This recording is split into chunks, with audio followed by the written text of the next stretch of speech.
자, 이번 이야기는 시들무의 상남자 익명님께서 시들무에 방문을 해주셨습니다. 오늘 이야기 바로 출발을 해보도록 할게요. 여보세요. 안녕하십니까, 익명님. 네, 반갑습니다. 아이고, 오늘 많이 고단해 보이십니다. 이 나이에 대학교 때 가서 이제 공부하려니까 좀 많이 힘드네요. 뇌를 쓰면 많이 피곤하죠. 맞습니다. 자, 오늘 익명님께서 또 이렇게 찾아와 주셨고요. 바쁘신 와중에도 시간 내주셔서 감사드립니다. 예. 네, 오늘 해주실 이야기의 주제가 있을까요? 자전거 여행에 있을 때 있었던 일을 알려드릴게요. 오, 자전거 여행 많이들 가실 것 같은데, 자, 그러면 어떤 이야기일지 같이 한번 들어보도록 하겠습니다. 렛츠고! 길이십니다. 익명이요.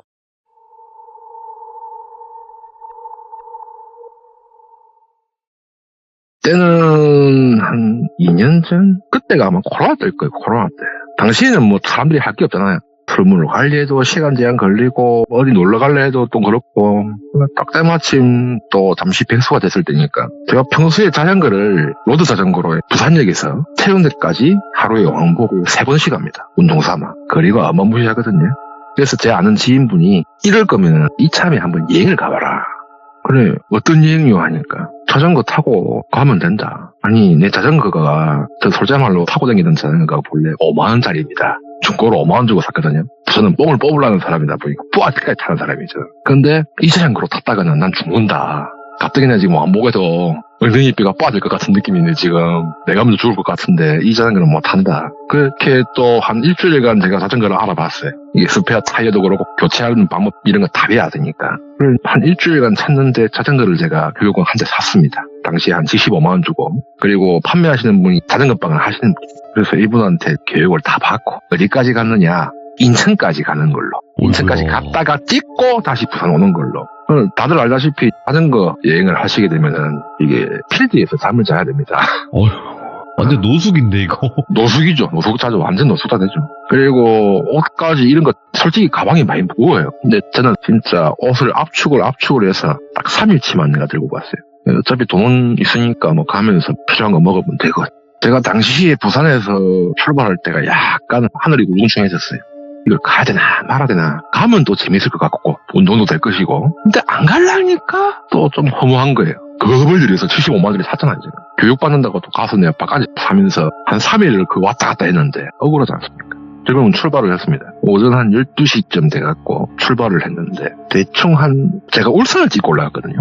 울산 쪽을 먼저 찍고 이렇게 대학선 방향으로 올라가는 중인데 아마 이게 대구 가기 전일 겁니다. 여기는 길 자체가 일반 도로, 그냥 2차선밖에 없는 도로예요. 시골길인데 이게 보기보다 이게 도심지를 벗어나면 대부분 시골입니다. 차도 안 다니더라고요. 너무 조용하더라고요. 조용하니까 좀 겁이 나긴 했는데 뭐 이러다가 이제 묻지마 뺑소니 나갈 수 있으니까 진짜 신경 썼어요. 겁이 나잖아요. 이렇게 열심히 이제 밟아 제꼈습니다.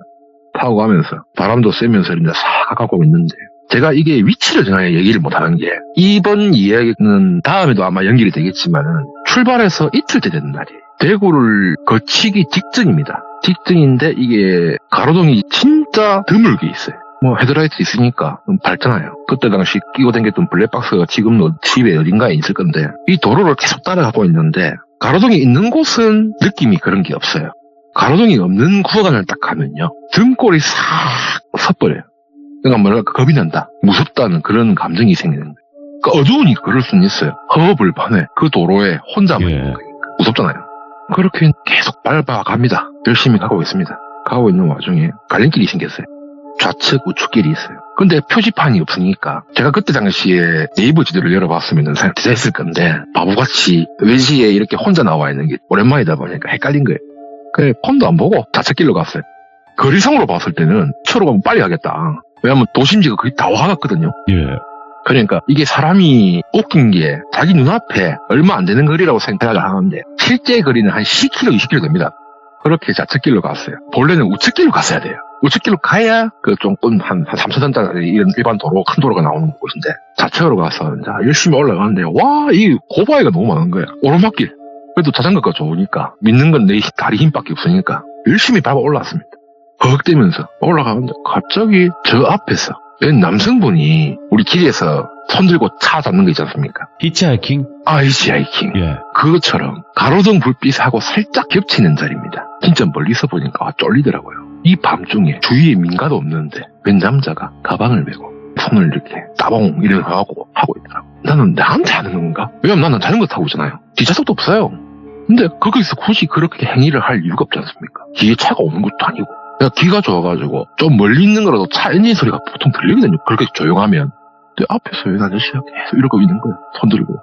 그래서 나는 분명히 멀리서 봐야 사람이라고 생각했어, 처음에. 그래서 이제 그쪽이 좀 내리막길 구간이라서 페달 안 밟고 이제 싹 지나가고 있는데 그냥 무시하고 지나가려고. 굳이 남까지 도와줄 그런 상황은 아니니까. 그냥 내려가려 하는데 분명히 우측편에 서 있었단 말이에요, 이 사람이. 그런데 제가 순간적으로 뒤에서 엔진 소리가 살짝 들리더라고. 환청이지. 돌아봤다가 다시 앞에 봤는데 이 남자가 좌측에 서 있는 거예요. 그것도 가장 멀리, 더 멀리. 예. 아까 분명히 한 30m 앞에 있었다 하면은 이때는 한 60m 앞에 있는 그런 느낌? 멀리서 가로등에 사람 형체가 보여요. 그래, 나는 이게 그림자인 줄 알았어요, 처음에. 예. 이게 가로등이 불빛이 어떻게 각도가 이상하면 보는 입장에서는 사람처럼 보일 수도 있는데 이게 다시 생각해도 이건 사람인 거예요. 또는 귀신이겠죠. 그래서 앞에를 계속 패를 받고 내려갑니다. 그래서 내려가고 있는데 갑자기 저 앞에서 도와주세요 이러는 거예요. 그런데 분명히 내가 본 건 남자였잖아요. 근데 왜 여자 목소리가 나지? 뭐지 이거? 근데 제가 그때 눈치를 깠어야 되는 게 그때가 여름이었거든요. 여름인데 겨울 옷을 입고 있더라고 상대방이. 그러니까 그때부터는 다른 애 눈 안 돌리고 그쪽만 계속 쳐다보면서 계속 밟고 나갔어요. 직진 계속 직진만 했지. 그 사람 앞에 딱 다다르기 직전에 내가 자전거 타다 넘어졌어요. 놀래가지고 어떤 걸 봤느냐. 눈이 없어요. 눈도 없고 머리도 없고 썩은 시신 보는 듯이 옷은 말짱한데 눈이 없어. 뭐 어두워서 잘못 볼 수도 있는데 제가 봤을 때는 눈이 없는 걸로 보였어요. 눈 부분이 시커면서요. 꼭 유성매식 발라놓은 것처럼. 그걸 보고 넘어졌어요, 제가 옆으로. 왁 하면서. 그러고 넘어졌다가 다시 일어나서 딱 보는데 아무도 없는 거야. 그래서 그때 태양이 난 거예요. 폰을 꺼내가지고 지도를 봤죠. 그냥 일반 도로가 아니고 산길이야, 산길. 왜 고바위가 많았든지 이제 이해를 하겠더라고. 그래서 정신을 딱 차리고 물 한 병을 제 머리 다 쏟아부었어요. 정신 차린다고. 쏟아붓고 눈 막 도리도리 하다가 길을 딱 돌아보니까 도로공사를 하다가 말았던 자리. 근데 사고 나기 딱 좋겠더라고. 조금만 더 가면 거의 꼬라박을 그런 상황입니다. 구덩이지, 구덩이 일종의. 근데 속으로 여기서 뭐 누가 돌아가셨는가. 그래서 지나가는 사람 놀래켜 주려고 그런갑다. 그래서 다시 돌아와서 내려옵니다. 내려와가지고 대구를 도착을 했어요. 들어와서 이제 국밥 한 그릇 먹는데 계속 그게 생각이 나는 거예요. 근데 딱 때마침 그때 제 옆자리에 택시 기사님이 한 분 계셨어요. 예. 기사님한테 살짝 물어봤죠. 저게 남쪽에 그 2차선 도로에서 산으로 올라가다가 도로 만들다가 만대 혹시 아십니까? 그러니까 안 돼요. 혹시 거기서 사람 돌아가셨어요? 라고 물어보니까 아니 그거 갔었어요. 아니 그거 가면 보통은 사고 날 건데 이러면서 당시에 제가 홀렸는지 모르겠지만 다리에 상처가 많았어요. 넘어질 때 돌에 찍혀가지고 그 얘기하니까 이 아저씨가 아래로 본 거라 내 다리를 피가 질질나는데 내가 소독해서 다 붙여놨으니까 그거 가서 뭐 사고 났었습니까? 아니 아저씨 간도 크네 하면서 아저씨 어디 사람이에요? 이러길래 저 부산에서 왔습니다. 뭐 타고요? 자전거 타고 왔습니다. 그럼 오를만도 하겠네. 그쪽 도로가 지금은 현재 도로가 나 있어요. 그 도로가 본래 공사를 하시는 분들이 그 자리에 익히 말하는 영험한 나무라 하죠. 이름 없는 영험한 나무인데 예. 큰 나무 진짜 굵기가 어마무시하게 컸던 나무가 있대요. 그 나무를 팠대요. 우리가 항상 한 말 있잖아요. 공사를 할 때 뭔가 자기가 봤을 때 이거 영험한 나무 아니면 오래된 나무다 싶으면 제사를 최소한 지내고 해야 됩니다. 안 하면 화를 있거든요. 근데 이 사람은 그걸 몰랐던 거지. 그렇게 나무를 밀고 얼마 있다가 공사하다가 진행을 하고 있는 와중에 이 사람이 자기 현장 보려고 그 당시에 그쪽 자리 그 포크레인 갖다 놨으니까 점검할 게 있는가 싶어서 와서 봤다가 그냥 포크레인 몰고 그 앞에 있는 구덩이로 그냥 꼬라박았다는. 근데 이 얘기를 어떻게 이렇게 자세히 아십니까? 라고 내가 물어봤어요. 이 택시기사님이 주로 장거리 하시는 분이랍니다. 장거리. 야간 장거리 하시는 분이신데 꼭 그 길로 들린대요. 갈 수밖에 없대요. 그리고 당시에 산만디 위에 불이 켜져 있는데 저는 사람이 없는 자리인데 이상하니까 자기가 올라갔대요. 차를 끌고 올라가서 보니까 꼬라박아가지고 안에 사람이 분명히 있는 것 같은데 그래서 자기가 신고를 했대요. 신고한 당사자랍니다. 자기가. 그 이후부터 그쪽에서 공사가 재개가 안 되고 사고가 발생했대요. 그래도 아저씨는 뭐 그렇게 큰 죄 지는 사람은 아닌갑네요. 보통 그거 하면 다 죽던데 이러면서 뭐 교통사고로 끝나겠죠. 음주운전이거나 졸음운전 해가지고 크게 문제는 된 곳은 아니랍니다. 뭐 매스캠이 나올 정도는 아니고 막 산만디에는 조망망한 일반 통행 도로다 보니까 그런 얘기를 듣고 또 지나갑니다. 대구를 통과를 했어요. 대구를 통과해서 올라가고 있는 와중에 제가 갔던 그 길이 옆에 고속도로가 지나갑니다. 산길에 도로가 나 있는 곳이에요. 당시에는 낮입니다. 밝은데 낮. 이게 워낙 산길이다 보니까 옆에서 차 엔진 소리 많이 들리겠지. 고속도로가 옆에 있으니까. 네. 웅웅 하면서. 근데 상위에 올라오니까 기분이 좋아. 그저께 있었던 일은 이거 그냥 저 세상 보여준 걸로 생각하고 신기가 안 쓰고 있는데 갑자기 뒷골이 서늘한 거예요. 잠깐만 이게 뭐지? 왜 뒷골이 서늘하지? 그래 내가 에이 설마 했는데 이상하리만지 제 가방이 가볍거든요. 저는 많이 안 들고 다닌단 말이에요. 필요한 건 내가 그때 돈 주고 사는 입장이기 때문에 이게 해봐야 가방에 물병 2병이 있고 작은 거가 그리고 옷까지야. 그것밖에 없는데 등이 무거워요. 근데 내가 목이 뭐 부엉이처럼 돌아가는 것도 아니지 않습니까? 그리고 그 산만지에서 제가 가방을 또 빼가지고 또 열어보고 이지 살 정도의 그렇게 근실한 사람은 아니거든요. 저는. 네. 내가 오랜만에 나와서 지쳐서 그런가 보다. 그런 생각을 하고 이제 내리막길 바람을 타면서 열심히 밟고 나갑니다. 밟고 나가는데 이게 등이 점점점 무거워지는 거예요. 꼭 노가다를 한 3, 4일 연달아 해가지고 연장해가 완전 풀 작업했던 그런 느낌이 나 몸이. 그러니까 점점 지쳐가는 거예요. 그래서 하도 이상이 평지니까 한번 내려서 가방 좀 보자 싶어서 가방을 보니까 분명히 내가 그날 낮에 물 사가지고 넣는다고 가방을 열어봤단 말입니다. 근데 웬 돌들이 가득 차 있네요, 가방에. 내가 넣은 적이 있거든요. 그때고 내 가방을 누가 손댄 적이 없단 말이에요. 밖에서 노석을 좀 하긴 했는데 그때 당시 누가 넣었는지 모르겠지만 근데 그러면 한 번에 계속 무거워야 되는데 꼭 돌을 한 개씩 넣은 것처럼 점점점 무거워지는 거예요. 내가 진짜 재수 옹부선네 하면서 허공에 대고 쌍욕을 막 갈겼습니다. 그런 일이 생기면 저는 욕을 하거든요. 항상 진짜 욕장이 아저씨처럼 욕을 미친 듯이 했습니다. 그리고 가방에 있는 돌을 다 꺼내고 가방 탈탈 털어져 끼고 하니까 망할 놈이 내 속옷이 사라졌네. 그 비싼 속옷들이. 그래갖고 진짜 속으로 욕하고 입으로 욕하고 막 사람이 막 빡이 돌아가지고 욕 진짜 많이 했어요. 그 고속도로에 공사하시는 분들까지 소리가 들었는가. 내 목소리 워낙 다 쳐다보더라고 나를. 그래 돈 주고 사지 뭐 그래. 그래 또 열심히 밟고 갑니다. 그때부터는 그런 일이 있더라고요. 너무 가벼워. 너무 좋더라고. 잘하고 있다가 일반 도로 같은 데 보면 옆에 뭐 식당 같은 거 띄엄띄엄 있잖아. 때마침 배도 고프고 밥도 먹자 싶어서 비싸도 뭐 먹으면 되지 않고 갔는데 식당 안에도 멀쩡합니다. 예? 전등도 잘 들어와 있고. 그런데 차인벨이 있죠. 우리가 땡 누르는 거. 폰이 맞다고 보통 그런 데는 손님이 자주 안 오니까 입구에서 차인벨을 한 번 눌러보고 두 번 누르고 이제 3번 누르니까 아줌마가 나오더라고요. 근데 보통 여성분들이 우리나라 좀 뒷세계 계신 분들도 이레지메 같은 거를 목까지만 하거든요. 이레지메를 전신을 다 한다 하면 목까지만 하는데 이분은 여성인데 딱 턱 밑에까지 이레지메를 이렇게 갈겨놨더라고. 를 보고 순간 놀랐어요. 이씨 이거 깡패 사무소인가? 설마. 그래서 나갈라 하는데 이 아주머니가 아이고 아저씨 밥 먹으러 왔으면 밥 먹고 가야지 그냥 가면 됩니까? 아니 알았습니다. 메뉴 뭐 있어요? 그러니까 쌈밥이 있더라고. 그러니까 쌈밥을 시켜서 먹었어요.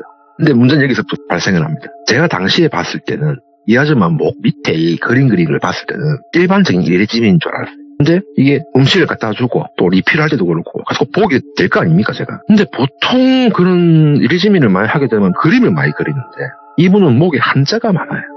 근데 이 한자가 어디서 많이 본 거야. 부적 쓸 때. 그러니까 경문 같은 느낌. 보통 그러면 이레지메면 기행색 다 있답니까? 빨간색, 파란색, 검은색 뭐 이렇게 다 들어가는데 이분은 완전히 다 검은색 먹물로 한 것처럼 새카매요.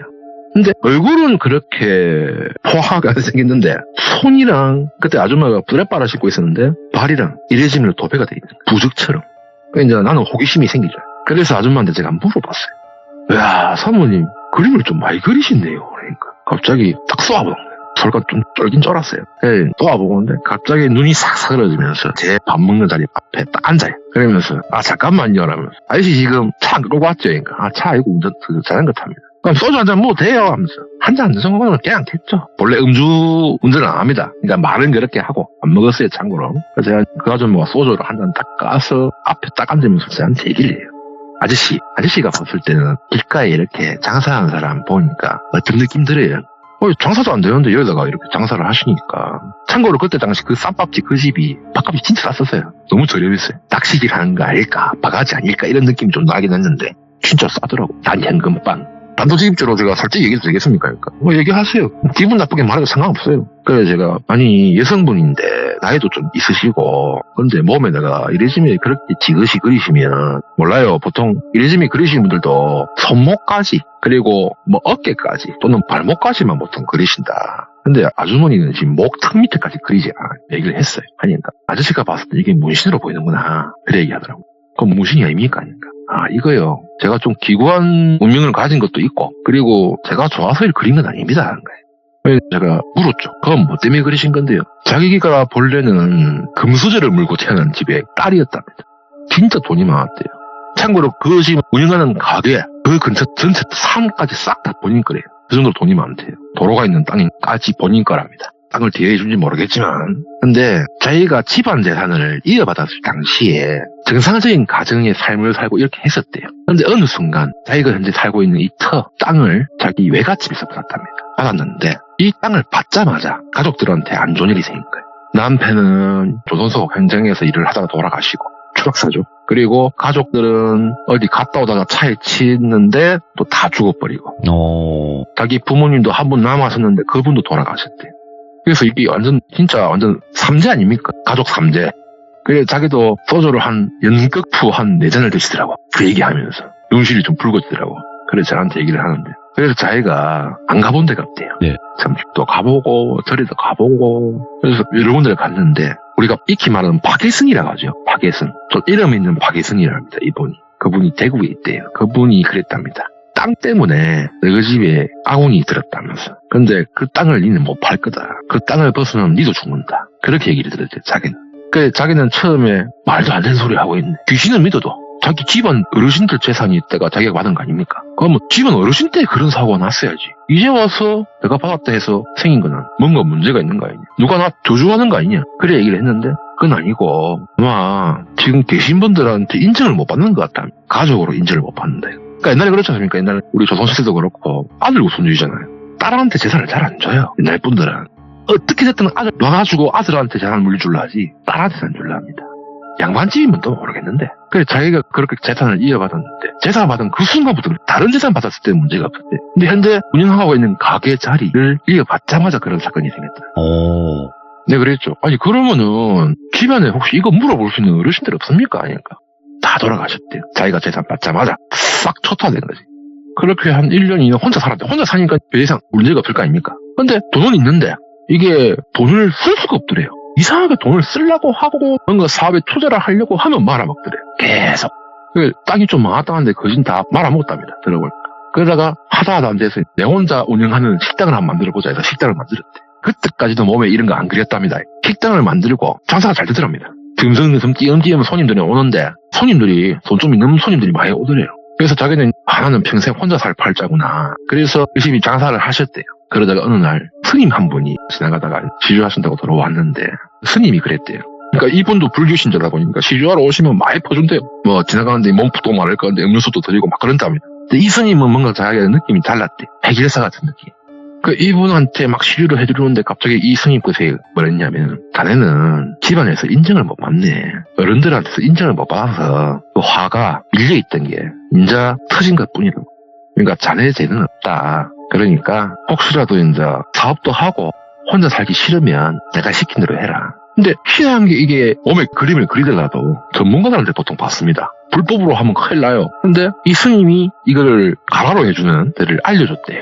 근데 보통 생각해보면 일반적인 사람 생각에서는 그렇게 얘기를 하면 사기 아닙니까 보통. 여자가 혼자서 장사하고 있으면 다 이유가 있는 건데. 근데 이 아줌마는 그 말을 믿었대요. 근데 문신을 하러 가니까 돈을 안 받더랍니다. 알고 보니 그게가 무당집이야. 당집인데 문신도 해주시는 그런 당집입니다. 이 씨는 저도 들었는데 어디인지 알겠더라고. 근데 그 무당집에 들어가자마자 하시는 말씀이 일단은 팔에 먼저 해보자. 팔에 했는데 좀 운이 튀더랍니다. 그래가지고 또 운 좋게 재혼을 하게 됐대. 재혼을 했는데 그 한쪽 가지고는 택도 없었던 거지. 우리가 익히 말하는 복상사를 하죠. 근데 그때 당시에 그분이 복상사를 낼 수 있는 그런 힘이 있는 분은 아닌데 바람피다가 복상사를 하셨답니다. 그렇게 남편분 다 돌아가시고. 그래서 여기서 이제 자기가 의문드니까 이거 하면은 문제 없는 걸로 알았는데. 그래서 다시 또 당집에 갔대요. 당집에서 계신 분이 했던 말이 그냥 상의만 다 해보자.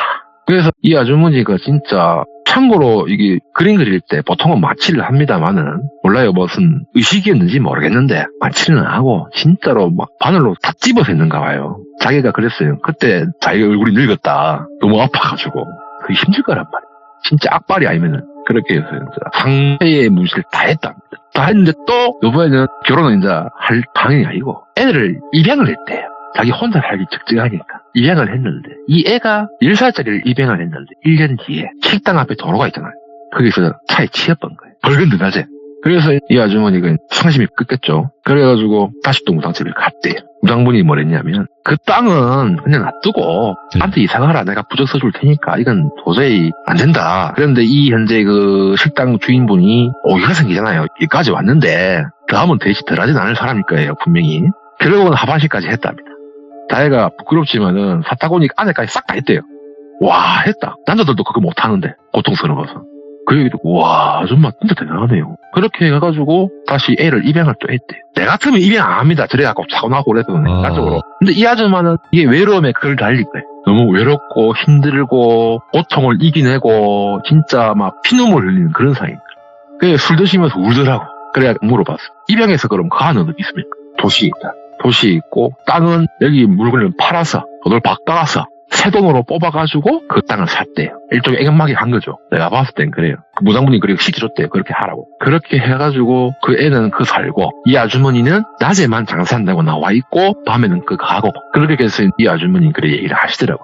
근데 왜 그래 억울해 하십니까 하니까 애를 2번 입양한 게 아니더라고 보니까. 자기 친척 애들도 있거든. 친척 애들이 고모 이모 이래갖고 집에 놀러 오면 거의 절반이 죽었답니다. 그 식당 앞에서 교통사고 나고 어디 떨어져서 넘어졌는데 죽어버리고 뭐야? 그런 일이 많았대요. 그래서 자기는 이 땅을 뜨고 싶은데 이 땅을 뜨려고 남한테 팔려고 하니까 꿈에 나오더랍니다. 자기도 모르는 어른들이 땅 팔면 이하고 연관된 사람 싹 죽는다. 그래 꿈에서 나왔답니다. 그래갖고 이 아줌마가 한숨 푹 쉬면서 아이고 아저씨 내 얘기 다 때까지 잘 들어서 고맙다면서 빡가면 공장하니까 그냥 가시면 됩니다. 그래 갔어요. 그리고 이 다음 얘기는 나중에 또 하겠지만은 그때 당시 한 바퀴 돌고 내려왔을 당시에 그 상 표시이 나더라고. 상. 뭐 아줌마가 돌아가셨는지 예. 가족이 돌아가셨는지 모르겠는데 일단 상 표시가 나 있더라고. 내려가면서 인사하려고 갔더니 그렇게 이번 얘기는 마무리가 됩니다. 야, 참 기구하다라는 생각밖에 기구한 인생이 많더라고 보니까. 그러니까요. 어떻게 이런 또 일들을 겪으면서 사는지 이것도 익명님에게 또 들을 수 있으니까 저희도 이런 일이 있다라는 걸 아는 거죠. 유독 내 같은 놈들한테 그런 게 잘 걸리는가 봐요. 그렇게 됐습니다. 아이고, 알겠습니다. 오늘 또 바쁘신 와중에 시간 내주셔서 감사드리고 항상 건강 챙기셔야 됩니다. 예. 네, 감사합니다. 예.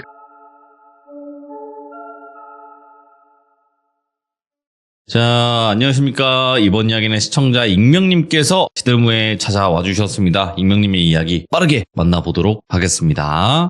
네, 여보세요. 안녕하세요. 예, 밥 먹고 하니까 잠이 마음 편하게 오네. 아유, 이 시간에. 아직 9시도 안 됐는데요. 안 늙으면 본래 일찍 잡니다. 요즘. 잠이야, 일찍 자도 되고, 늦게 자도 되고 한 거지만 또 일찍 졸릴 때가 있어요. 그죠? 저는 요즘 매일 8시 한 밤 되면 다 자요. 어우, 일찍 주무시네. 그래야 새벽 5시에 공부하러 가지. 그렇죠. 또 많이 부지런하게 지내시고 계신데 오늘 그래도 바쁘신 와중에 찾아와 주셔서 감사합니다. 예. 자, 저번에 자전거 이제 여행을 떠나면서 겪었던 일들을 첫 번째 이야기로 이제 한번 들려주셨는데 오늘은 두 번째 이야기가 될 것 같아요. 그 과정 중에. 예. 알겠습니다. 그럼 어떤 이야기일지 같이 한번 들어보도록 할게요. 렛츠고! 길이십니다. 익명이죠.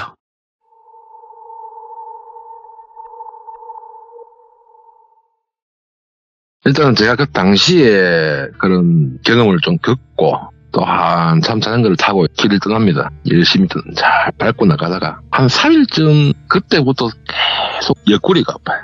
그런데 남성분들은 아시겠지만 요로결석이라는 걸 아시잖아요. 전부 다. 그거 엄청 괴롭다던데. 사람 잡아요. 진짜 사람 죽어요. 그냥 끔찍해. 난 다시 경험하기 싫은 건데 때마침 그 당시에 요로결석이 생겨가지고 물도 잘 먹고 음식도 조절하는데도 그렇게 걸리더라고요. 어쩌겠습니까? 그 허겁을 판 동네에서 119를 부르기도 애매하고 아직 좀 참을만하다 싶어가지고 열심히 밟았습니다. 진짜 열심히 밟아갖고 특히 내가 그 병원이 있는 데까지 갔는지도 모르겠는데 병원에 도착하기 직전에 엎어졌어요.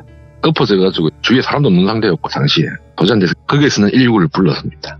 근데 이게 요로결석이라고 생각했는데 저는 이전 일에 대한 약간의 후폭풍 같은 거였어요. 아무리 봐도 내가 봤을 때는. 당시에 저는 병원까지 갔으면 결국은 병원에 들어가서 진찰도 받고 다 해봤는데 결석이 아니래요. 근데 제가 이 고통을 왜 알고 있냐면 10년 전에 한번 당해봤거든요, 제가. 그래서 이 고통을 다시 느끼니까 이게 뇌가 안 돌아갑니다. 내 몸이 아픈 거라고 생각하는 것 뿐이지 그 이상한 일 때문에 이런 일이 생겼다. 그렇게 단정을 못 지은 거죠. 저는 당시에는. 그냥 생돈만 날리고 그래 예약만 받고 다시 나왔습니다. 나와갖고 한참 올라가요. 여기 같은 경우는 동네 이름도 기억 안 나요. 대전 이후기 때문에 산입니다. 전부 다 산입니다. 일반 2차선 도로 차도 안 댕겨요. 그런 도로를 또 열심히 달리고 갑니다. 가는데 이제 열심히 달리다 보니까 덥잖아요. 더워서 겨울꽃 같은 거 있는가, 시냇물 같은 데 있는가 싶어서 한번 찾아보다가 때마침 옆에 도로 옆으로 이게 물이 흐르고 있더라고 또. 그래서 자전거는 대충 파킹을 시켜놓고 제가 내려가서 한번 세수를 좀 하자. 예. 왜냐하면 아까 너무 아파서 식은땀을 엄청 흘렸기 때문에 땀이 몸 안에서 결정화가 된 그런 느낌이었어요. 시내가에 갔는데 그때 안 내려갔었어야 돼. 아, 왜요? 이게 시내가는 시내가인데 이런 거 혹시 보신 적이 있으신가 모르겠는데 시내가 위에 원래 윗물이 있고 아랫물이 있지 않습니까? 그렇죠. 그 윗물 쪽에 묘같이 생긴 묘인지 아닌지는 모르겠는데 내가 안 봐봐서 모르겠는데 꼭 생긴 게 묘예요. 봉분처럼 이렇게 딱 되어 있다. 그렇죠. 예. 양쪽으로 물이 흘러내려오는데 그 묘가 있는 자리를 타고 내려와요. 나도 이 위치를 다시 찾고 싶어서 이전에 한번 여행 끝나고 얼마 있다가 한번 또 가본 적이 있는데 못 찾겠더라고. 그래서 당시에는 신나게 씻었죠. 씻고 아이고 시원하다 하면서 막 씻고 하는데 왠지 뒤통수가 따끔따끔한 거라 누가 보고 있는 것 같아요. 그래서 돌아 딱 봤는데 처음에 봤을 때는 몰랐어요. 그냥 돌무덤, 돌덩이 이런 건 줄 알았는데 사람이 관리한 것 같은 느낌의 묘가 딱 한 게 보이는 거예요. 예. 그래, 저게 묘인가? 그냥 짠디인가? 그래서 이제 또 호기심이 발동해서 가까이 갑니다. 약간 올라가서 보니까 확실히 묘예요. 앞에 짠디가 다 누워 있더라고. 그러니까 이 물이 뒤에서 흐르는 물은 깨끗한 물이야. 근데 이 묘를 거쳐서 내려온 물들이 좀 뭐랄까 이게 벌건 들어가진데도 왠지 물이 엄청 차갑게 느껴지거든. 어호. 진짜 해가 쨍쨍나는 그런 상황이다 보니까 우리 최소한 표면 쪽에서는 좀 미지근해야 정상인데 유독 그쪽만 항기가 올라와요. 그렇게 희한한 것을 제가 봤어요. 그러니까 그 물에서 내가 안 씻었으면 재수가 없니만 이런 소리는 할 텐데 희한하게 이전 일을 듣다 보니까 몰라요. 제 심리상 불안한 감이 있었다 보니까 그런 걸 봐도 또 그걸 또 연계를 한 것 같아요. 내가 봤을 때. 그래서 제가 또 습성이 재수 없으면 침을 뱉습니다. 욕을 하거나 침을 뱉거나. 그렇다고 아무나 침 뱉는 사람은 아닌데 해가지고 탁 뱉었어요. 뱉고 다시 자전거를 타고 싹 갑니다. 가고 있는데 웬 시내가 옆에 민가 같은 게 있지 않습니까? 이런 민가가 한 게 딱 있는 거예요. 근데 거리상으로 봤을 때 저 묘를 관리하는 사람 같은 느낌. 근데 비난 오지라고 또 가서 물어볼 수는 없지 않습니까? 근데 그 민가에서 제가 약 5분가량을 달려갔어요. 달려가고 있는 와중에 순간 타이어가 펑크가 납니다. 뭐 여분 타이어도 있고 하다 보니까 별 문제는 없었는데 이제 어두워질 거 아닙니까? 시간대가 점점 어두워지고 이제 산과 산 사이에 있는 길이다 보니까 어두워지면 진짜 빨리 어두워져요. 내가 꼭 산 속에 있는 것처럼. 그래서 진짜 안 갈락했는데 결국은 도움을 요청해야 되겠다. 불빛이 좀 있는 데서 고쳐야 되니까. 보름달으로 떴으면 달빛으로 내가 어떻게 해보겠는데 그날은 제가 알기로는 조성달 뜨는 날로 알고 있어요. 그래서 이제 그 민가에 제가 자전거를 끌고 가서 불이 켜져 있으니까 노크를 봤죠. 하니까 웬 보통 한 할아버지 정도라고 생각해요. 그런데 사시는 분들은 웬 이제 막 한 30 된 남자가 나오는 거예요. 무슨 일이십니까? 저한테 물어보더라고요. 그래, 제가 자전거 타고 가다가 타이어 펑크가 나가지고 갑자기 혹시 좀 여기서 불빛 아래에서 소리를 좀 할 수 있는지 물어보려고 왔다. 하니까 괜찮다. 하시라. 예. 근데 이게 분명히 내가 펑크 났다고 생각했거든요. 근데 바람막이 있지 않습니까? 우리 공기 투입하는 곳. 이 망의계가가 양옆으로 고정이 돼 있단 말이에요. 내 손으로 이 고정세를 뽑지 않는 이상은 못 풀어요. 그게 싸구려 자전거가 아니다 보니까. 그리고 엔간에서는 진짜 막 유리로 찍어도 엔간에서는 이거는 안 터지는 말입니다. 그런데 내 몸무게를 지탱을 못하고 터졌다면 아예 초장에 터졌어야지. 맞죠? 그래서 면밀히 봤는데 이게 타이어가 터진 게 아니고 타이어하고 그 기아 사이에 있는 그 휠 자체가 분명히 내가 그저께 봤을 때는 녹이 안 쓸었었는데 자전거 가지고 내려와서 자전거 좀 씻긴다고 씻을 때 그때 물이 묻어서 갑자기 녹이 쓸었나. 그러니까 머리 회전이 안 되는 거죠. 꼭 아팠던 것처럼. 이렇게 갑자기 녹이 쓸 수가 없는데 그 내가 좀 불빛 밑에서 고치면서 어이가 없더라고요. 결국은 녹 제거제 뿌리고 해가지고 다 털어내고 하니까 깨끗하게 쓸 수 있었어요. 너무 어두워져가지고. 그 동네엔 가로등도 없어요. 참고로 이 집은 기름 발전기 있지 않습니까? 그거 쓰는 집이에요. 그러니까 원래 사는 사람은 아니라 가끔씩 가다가 오시는 분이라 보니까. 그래 한번 늦었겠다. 뭐 일단 침대가 내가 앞에 깔아도 되냐고 허가를 받았으니까 자려고 누워서 하늘 구경하다가 자려고 했는데 그 집주인분께서 저녁 드셨냐고. 그래서 저녁은 아직 안 먹었는데 뭐 밥값은 제가 드리겠습니다. 그러니까 괜찮다가 여기 오신 것도 요 길에 아무도 안 다니는데 아저씨가 여기 우리 집 온 손님 처음이라면서. 결국은 둘이 밥상머리에 앉아갖고 밥을 먹겠죠. 근데 여기서 제 오지랖이 발동합니다. 혹시 요 밑에 개울가 쪽에 물 흐르는데 가운데에 묘가 있던데 혹시 그 묘가 이쪽에서 관리하시는 거 아닙니까?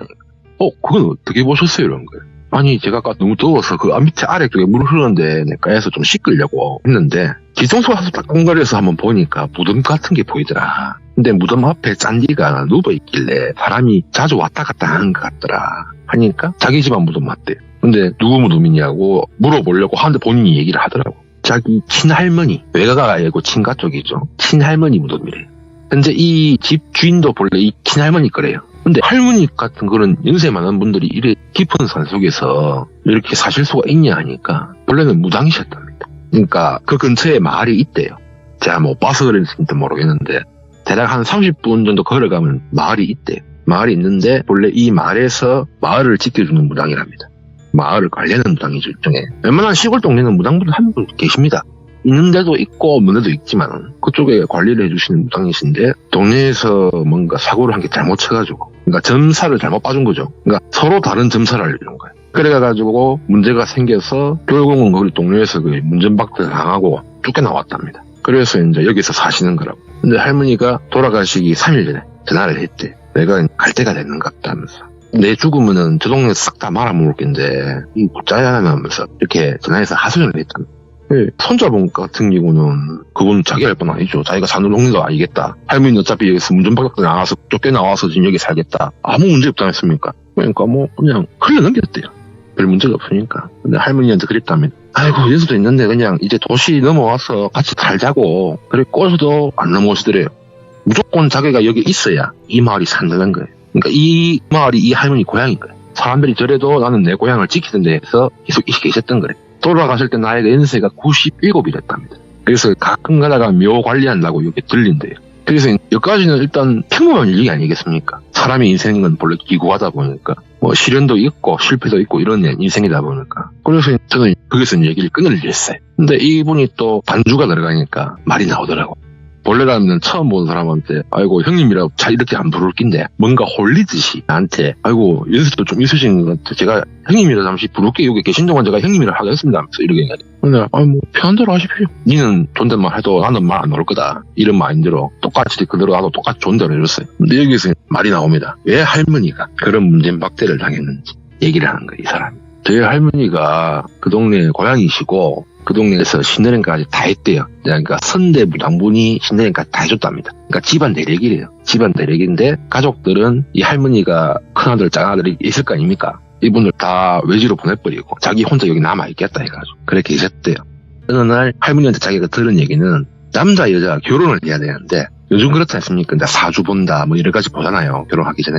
그거를 이 할머니한테 물어보는 거예요. 그 동네 사람이. 왔는데 사주를 이 할매가 잘못 본 거래. 남자 거를 여자 걸로 보고 여자 거를 남자 걸로 보고 있는 거예요. 그러니까 신발이 떨어졌다는 소리죠. 그 정도면 안 보인다는 거예요. 거의 띄엄띄엄 보인다는 거죠. 그러니까 이 할머니가 너는 결혼을 하면 큰일 난다. 남녀가 바뀐다. 몰라요. 제 기준에서는 그런 말이 뭐 나쁜 말인지는 모르겠습니다만 그 동네 사람 입장에서는 그게 또 나쁜 말이었는가 봐요. 그리고 결국은 결혼이 파토 났어요.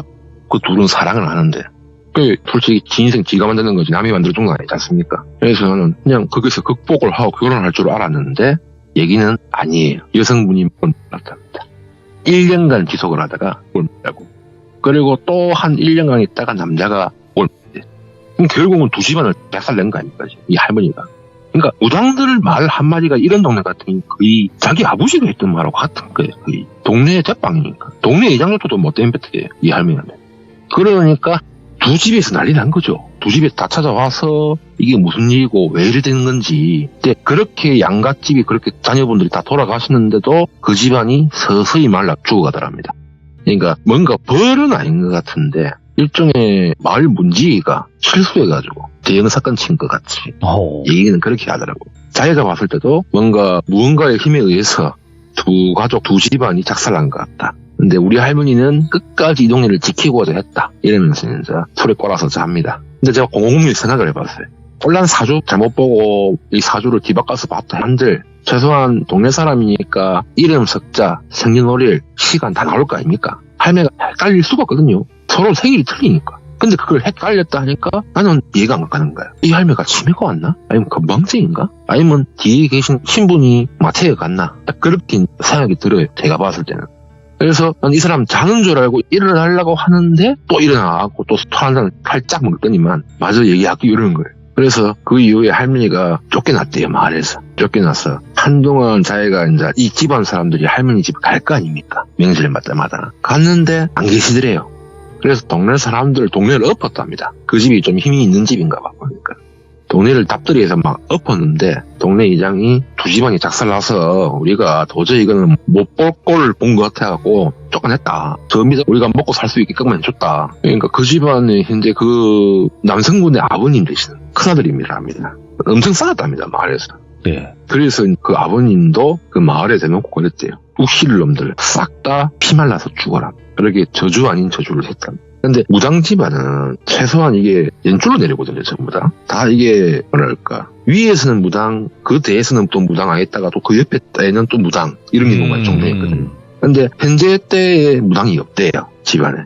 그러면 신이 가족들을 몸을 왔다 갔다 할 수 있단 말이에요. 그러다 보면은 어떤 사람한테 그게 스며들지 모른다. 제가 그런 얘기를 들었거든요. 그러니까 신도 뽑기 하는 거예요. 일종의. 어떤 애들한테 들어가면은 활성화가 잘 될지, 내 힘을 잘 받아줄지 이걸 본대요. 그래서 그 중에 딱 맞는 애가 있으면 그 안에 딱 붙어서 신내림 받아라고 보면서 그렇게 갈군답니다. 근데 당시에 그 아버님한테 그게 들어갔으니까 동네가 우물에 물까지 마르고 요즘 같은 세상에 그렇다니까 수도가 다 있을 건데 지하수까지 말랐답니다. 이게 동네가 서서히 죽어가다 보니까 사람들 다 이사를 나갈 거 아닙니까? 근데 아직까지 집이 6집이 남아있대요. 그때 할매 보고 나가라 했던 그 이장집하고 옆에서 거들던 아줌마 할매들, 이 사람들은 어차피 외지에 뭐 가족이 없다 보니까 이게 살 수밖에 없는 입장이니까. 그래서 서서히 말라가고 있대요. 근데 할머니가 유서에 이래 찍었답니다. 내과 옆에, 시내과 옆에다가 자기 무덤을 만들어달라 했대요.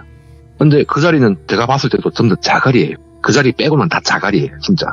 무덤을 만들 수가 없는 공간입니다.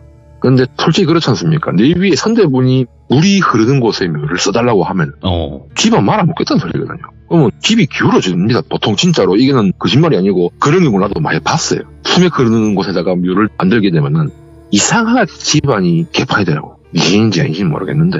근데 자기 집에 가족분들도 처음엔 다 반대를 했대. 그냥 화장하자. 또 반대쪽은 그래도 할머니가 유언까지 했는데 그게 해줘야 된다. 그래서 일반적인 집안이면 벌써 화장했겠죠. 제사도 안 지냈을 것이고. 근데 이 집은 무당이 대대로 내려오는 집이라니까. 할머니라도 잘못이야 해가지고 그 좁기 좁은 땅을, 자기들 땅은 아니지만 그 땅에다가 묘를 만들었답니다. 묘 만든 지 한 석 달 됐대요. 당시 기준으로. 그래서 자기는 여기서 한 4, 5개월 정도 있다가 내려갈 거다. 묘가 잘 버티는지 아닌지만 보려고 보고 있는 것 뿐이다. 근데 여기서 더 난 궁금한 게 없었어요.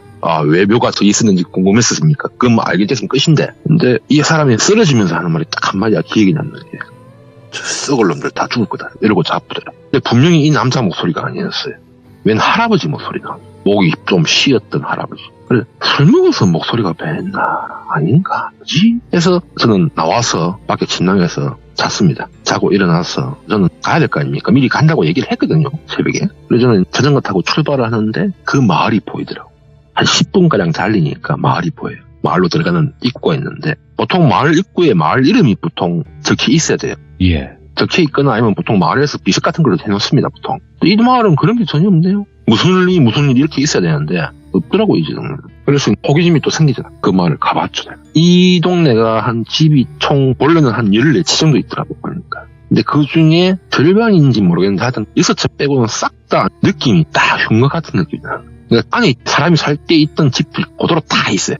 그래서 내가 두리번 하니까 동네에 계신 분이 무슨 일로 왔어요? 라고 물어볼 거 아닙니까? 여행하러 다니는데 지나가다가 집들이 빈집이 많길래 호기심에 한번 봤습니다. 그러니까 아이고 그 아저씨 그 흉가 그 근처로 가지 말라면서. 왜요? 하니까 그러다 막 이 할매가 보니까 내가 외지인이니까 말하면 안 될 거 아닙니까? 보통은 말 안 합니다. 동네 이미지 안 좋아진다고 이런 말 잘 안 하는데 이 할매는 거리낌이 없더라고. 우리 동네에 있던 무당 때문에 동네가 피말라서 지금 죽고 있다면서. 네. 그 흉가들을 전부 다 안에서 사람 한 명씩 다 죽었고 흉가 근처만 가면 병이 옮아오는 것처럼 그 집에 갔던 사람은 시름시름 할 때가 간대요. 아유, 예. 근데 그 집 안에까지 들어갔잖아. 다 보고 나왔다니까. 그럼 너도 걸렸겠네요. 그러니까 아저씨는 외신이라서 문제 없겠죠. 이렇게 사는 사람만 피해 입었대. 할머니는 그러면 여기 왜 여기 계속 계시는 겁니까? 아이고, 나는 관리도 없고 그냥 여기서 살다가 죽어야지 볼 수 있나 하면서. 이제 할머니들 얼굴이 보통 어해야 돼요, 진짜. 근데 좀 서늘한, 그러니까 뭐랄까 시퍼런 느낌 얼굴이 꼭 뱀한테 물려서 도고른 것처럼 그런 얼굴을 보이는 거야, 내가 봤을 때는. 그래서 이제 그냥 나는 이런 동네가 있었다, 여기가 있었으니까 이 말이 사실인갑다 이러고서 다시 자전거 타고 마을 입구로 갑니다. 입구로 가는데 입구 쪽에 흐릿하게 보이지만 오색 한복을 입으신 할머니가 보이는 거야. 근데 그거 알고 보면 그 자리가 당산나무입니다. 근데 이 동네가 왜 망했는지를 알겠더라고, 내가 거기서 볼 때. 당산나무를 완전 쪼개놨대, 빡친다고. 그러니까 할머니 쫓아낼 때 당산나무도 같이 다 잘라내는 거야, 내가 봤을 때.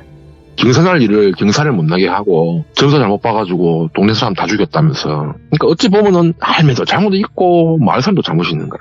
그렇게 당산나무를 싹 보니까 당산나무가 보통 이게 나무 밑둥이 메말라 있거든요, 보통은. 근데 이 동네가 수맥이 많이 흐른가 봐요, 보니까. 촉촉하게 보이더라고, 밑둥이. 근데 거기서 새싹이 올라오대. 근데 새싹이 올라오는데 동네 사람들 한 2명이 올라오고 있는 중이었거든요. 나무 옆에 침을 그래 많이 뱉더라고, 재수없다고. 그러니까 이런 행위를 하니까 없는 신도 없는 귀신도 이 사람들을 벌할 수밖에, 하지 말아야 할 행동을 계속 하니까. 그 당산나무에서 나는 잘린 밑둥에다가 제가 기도를 했어요. 두 손 합당해가지고. 아이고, 보십시오. 저는 외봉이라서 모르는데 얘기 들어보니까 참 기구하네요. 이렇게 지압장을 하는데 제가 당시에도 옆구리 통증이 계속 남아있었거든요. 네. 그 통증이 싹 날아가더라고. 벗겨준 것 같아, 내가 봤을 때. 그렇게 해서 그 동네는 끝났어요. 끝나고 제가 한 30분을 좀 달려갑니다. 달려가니까 읍내가 나오더라고요. 예. 읍내에 나가서 그는 다행히 핑계진도 있고 다 있더라고. 있을 건 다 있더라고, 그래도 역시. 그래서 뭐 먹을 것도 사고 생수도 좀 사고 다 하는데 이게 읍내 편의점이다 보니까 다 얼굴 알 거 아닙니까? 오시는 손님 누군지는. 예. 근데 내 같은 외지인이 오니까 아이고, 이 깡촌에 외지인이 오셨네 이러는 거예요. 올라오면서 말 한 개 다 말아먹고 가는 거 봤죠? 저 동네 물도 끊기고 사람들이 시름시름 할 때가 다 죽어요 하면서. 읍내 병원에서도 저 사람들 포기했어요 하면서. 병명을 못 찾겠대요. 왜 사람이 초췌해 가는지 이유가 없대요. 네. 우리 동네 읍내 사람들은 문제가 없는데 저 동네 사는 사람들이 친척들이 왔다 갔다 하면은 그 사람들까지 오염되는 것처럼, 전염되는 것처럼 시름시름 앓다가 몸 좀 눕는다더라고. 이런 걸 보니까 사람이 죄를 지면 안 된다. 그래 이제 아주머니한테 인사하고 나오려고 하는데 혹시 아저씨 저 밑에 물가에 있는 집 혹시 봤어요? 왜냐면 그쪽 길로 올라오면 그쪽을 덜 쳐야 되니까. 예, 봤습니다. 올라오다가 무덤도 봤고 집도 봤어요. 근데 무덤 얘기를 하니 그건 무덤 없는데 이런 거예요, 전부 다. 예. 무덤이 없대요. 나 분명히 봤거든. 그거 다 자갈이라서 무덤을 만들 수 있는 자리가 아니에요. 자기가 며칠 전에 오고 가면서 자전거 타고 가면서 봤지만 무덤 없대요. 그래서 제가 다시 자전거 밟고 빠꾸를 합니다. 난 분명히 봤으니까. 요 위에 잡풀까지 내가 뽑았었거든. 진짜 원효도사 해골물이라고. 무덤을 타고 내려온 물을 내서 제가 씻었기 때문에 홀린 것 같아. 가는데 분명히 그 지점이에요. 집은 있어요. 집은 홀린 게 아니. 근데 묘가 안 나와요. 못 찾겠더라고. 그 밤새 비도 안 와는데 울살에 떠밀려 갈 리는 없지 않습니까? 그리고 나는 분명히 앞에 있는 짠디까지 봤단 말입니다. 근데 곰곰이 생각해보면 그 자갈밭에 그래 묘가 있다는 것까지는 내가 이해를 하겠는데 짠디가 그 주위에 깔려 있을 수가 없거든요. 자갈밭이다 보니까. 근데 그 자갈 위에 잔디가 있다고 내가 느낀 거예요. 그러니까 착시 현상 같이. 다시 분명히 갔던 그 냇가 자리를 제가 기억을 하기 때문에 그러니까서 좌측으로 고개를 돌려서 봤을 때 분명히 무덤이 보여야 되는데 그 자리가 뻥 뚫려 있어요. 한 물길로나만 보여요. 예. 근데 분명히 그랬지 않습니까? 저 집에 사시는 분도 저한테 무덤 얘기를 했잖아요. 맞아요. 자기 집안 무덤이라고. 그래서 내가 부랴부랴 또 그 집을 갑니다. 나한테 사람이 없네. 근데 발전기는 끈지 얼마 안 됐는지 아직 따뜻해요. 근데 안에 있던 짐이 싹 없어졌어요. 그래서 귀신은 알게 같고 일단 무덤이면 내가 잘못 볼 수 있다 삼치고. 근데 분명히 내가 여기서 하룻밤 먹으면서 얘기까지 다 들었는데 그러면 그건 누가 얘기해 준 것입니까? 그리고 분명히 이게 물리적으로 이 발전기가 뜨시기 때문에 사람은 분명히 있었다는 증거거든요. 그러면 저 사람이 있으면 내가 물어볼 텐데 이게 그 사람도 짐이 좀 있었거든요. 짐이 싹 사라져 있어요. 그러니까 요 부엌 아웅 있는 곳은 네.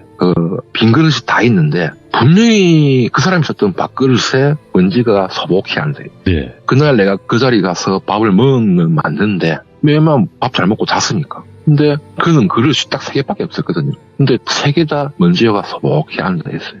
하루 만에 그렇게 먼지가 앉을 수가 없단 말입니다. 근데 먼지가 있어요. 그럼 나는 도대체 뭘로 먹었으며 뭐야? 무슨 반찬으로 내가 먹었는지 궁금한 거예요. 근데 포만감이 느껴졌기 때문에 먹었다는 증거 아닙니까? 예. 그래요. 깊게 생각을 하려고 하니까 아까 그 당나무 옆에서 기도도 했다가 옆구리 나왔던 거 생각하니까 아이고 됐다 막 이런 거 생각하면 뭐 하겠노? 뭐 좀 기이한 경우를 봤다. 그래 생각하고 그냥 가자. 해서 다시 갑니다. 네. 읍내도 지나서 한참 가고 있었어요. 근데 아까 자 보십시오. 읍내에서 그 집까지 가는 자전거로 가면은 17분이 걸렸어요. 그 민가에서 제가 대략 한 5분을 제가 둘러봤을 거 아닙니까? 그러면 30분도 차 안 됐어요. 자, 여기서 한 25분쯤이나 제가 체류를 했다고 보고 여기서 제가 출발을 합니다. 읍내를 지나면 또 마을이 한 개 더 있어요. 그런데 그 마을 입구에 다다를 때쯤 되니까 나랑 만났던 남자가 그쪽으로 걸어가고 있는 거예요. 짐을 이고. 예. 근데 사람이 자전거 타고도 그 정도 걸리는데 어떻게 걸어서 빨리 갈 수 있느냐. 처음에 좀 뭐지? 이 사람도 뭐 오토바이나 있나? 근데 오토바이도 없었거든 분명히. 근데 차도 없었고 뭐 축지법 쓰나? 속으로는 그렇게 생각했는데 지나가다 아이고 사장님 이제 요 마감하고 집에 가시는 겁니까? 아이고 요 다시 오셨네요 이러면서. 아니 지나가다가 그냥 한번 들려봤습니다. 다시 읍내가 갖고 물 좀 사고 다시 이제는 여행하러 이제 떠납니다. 이런 얘기가. 아이고 아저씨 여기 다시 오지 마이소. 혹시 오더라도 비켜가시라고. 제가 잠결에 무슨 말 했는지는 기억이 안 나는데 그거 한 개는 기억나요. 우리 할매 쫓기는 동네는 다 죽을 거다. 그리고 동네가 폐가촌일 거다. 그렇게 얘기하고 그 두 번째 마을 입구에 옆에 공터에 세워있던 차에 짐 싣고 가시더라고요. 근데 난 지금도 생각하면 이해가 안 가는 게 거리가 분명히 있단 말이에요. 거리가 한 사람 보폭으로는 그게 안 될 거란 말입니다. 네. 자전거 타고 25분 거리에요 거의. 하면 그 앞에 마을까지 한 5분, 30분 거리라고 보면 됩니다. 그래서 근데 내가 25분 처리했으면 보통 사람은 읍내쯤에 다 살았으면 내가 이해를 해요. 네. 근데 그 앞에까지 동네 앞에까지 30분 거리라고 주파를 하고 왔단 소리예요. 나보다 네. 더 빠르게. 기이한 거야. 그래서 저는 제 개인적으로 생각할 때는 그 신이 아마 저 총각한테 간 것 같다는 느낌이 들어요. 새벽에 말을 했던 행위도 있고. 그 이후에 또 한 3, 4일 정도 있다가 또 이상한 일이 생겼어요. 이건 짧게 얘기를 해드리는데 우리가 일반적으로 고속도로 옆에는 이렇게 새길이 있지 않습니까? 비상시에 차 세우라고. 근데 이런 도로에는 원래 자전거가 가면 안 돼요. 큰일 나기 때문에. 그래서 뭐 옆에 일반 도로, 2차선 도로 이런 데는 가는데 아무리 가도 돌아서 가도 고속도로 쪽으로 내가 자전거가 빠져. 계속 빠져. 근데 고속도로 이름도 안 붙어. 네. 지도를 보면은 이게 어느 고속도로인지 나와야 되거든요. 안 나와. 근데 옥경도 차도 없어. 고속도로는 최소한 차가 한두 대는 지나가든가 아니면 멀리서 보여야 된단 말이에요. 그런데 이것은 무슨 유령도시처럼 도로에 차가 한 대도 없어. 내가 뭘 잘못 봤나? 네. 공사 중인가? 그래서 자전거는 차도 옆에 세워놔버리고 걸어서 제가 살짝 가봤어요. 근데 풍경이 워낙 넓다 보니 내가 같은 데를 맴도는 것 같은 느낌이야. 뭐지? 한참 하다가 얼때기를 막 꼬집었습니다. 내가 자나? 졸았나? 어디서? 막 꼬집는데 엄청 아프더라고요. 꼬멍이라는 소리라. 그리고 꼬집고 별짓다 하다가 갑자기 뒤에서 빵! 하는데 등신이 들더라고. 병원이더라고. 분명히 볼때기 쏘져 있어서 나 아팠는데 눈 뜨니까 병원이 돼요. 근데 내가 여기 왜 실려왔냐고 물어보니까 나보고 하는 말이 2차선 도로에서 가만히 서가지고 내가 쪽으로만 보고 있다가 뒤에 오는 경운기에 치였다 하면서 그 느린 경운기에 치였답니다. 그래서 살짝 넘어지는 정도인데 정신을 못 차리더래요 제가. 그러니까 그 동네 그 물가 자체가 제가 갔던 길 전체가 다 그 물가 쪽으로 다 물이 이어져요. 뭔가 내가 그쪽 근처에서 흘리지 않았을까? 난 기억이 분명히 있거든. 근데 순간 빵 하면서 이렇게 왔던 게 내가 봤을 때는 당나무가 그렇게 날 도와주지 않았을까? 그렇게 사람들이 막대했는데 그런데 내가 기도를까지 해줬으니까 나는 그래도 최소한 사람을 봤을 거 아닙니까? 그런 좀 기이한 일이 있었습니다. 오늘 뭐 무서운 일 얘기는 아닌데. 야, 자전거 타시면서도 여러 가지 일들이 많으셨어요, 보니까. 그냥 재수가 없는 게 몸에 생활화돼 있으니까 그런 게 발생하는가 봐요. 자, 오늘 익명님께서 그래도 이야기를 마무리를 잘 해주셔서 너무 감사드리고 앞으로 또 여러 가지 일들이 분명히 있다고는 하셨는데 그 이야기도 언젠가 또 들려주시길 바라겠습니다. 익명님 고맙습니다. 예. 네. 자, 오늘 익명님의 이야기도 너무나 흥미롭게 또 기묘한 이야기 잘 들어봤습니다. 혹여라도 여러분들께서 겪으신 또 섬뜩한 이야기들이 있으시면 언제든지 돌비공포라디오로 제보해 주시면 감사하겠습니다. 고맙습니다.